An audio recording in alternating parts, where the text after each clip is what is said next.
সম্মানিত প্রবাসী ভাই ও বোনেরা, স্বাগতম এখনকার গুরুত্বপূর্ণ খবরে। আর এখনকার খবরের মাধ্যমে আপনারা 3টি আপডেট নিউজ সম্পর্কে জানতে পারবেন। তাই প্রত্যেককে আজকের সংবাদটি বিস্তারিত জেনে নেওয়ার অনুরোধ রইল। চলুন কথা না বাড়িয়ে শুরু করি আজকের সংবাদের বিস্তারিত।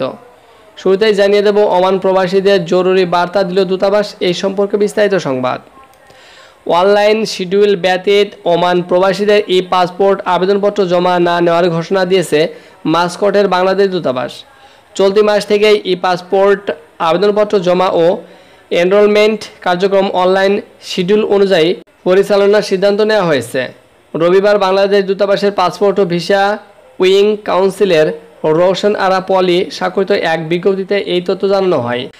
তবে কনসুলার ট্যুরের ই পাসপোর্টের আবেদন এই আদেশের আওতাভুক্ত থাকবে না।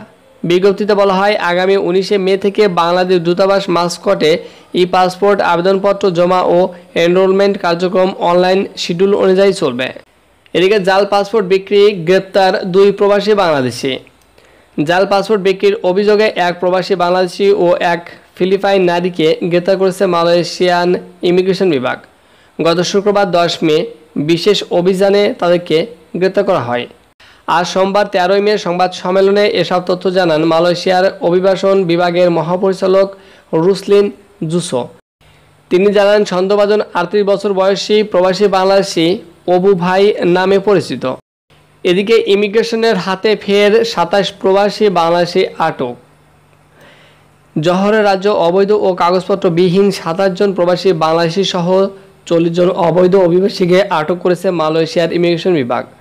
গত রবিবার রাজ্যের গেলাং পাতাহা এলাকায় 19টি স্থানে ইমিগ্রেশন বিভাগ অভিযান চালিয়ে তাদেরকে আটক করে।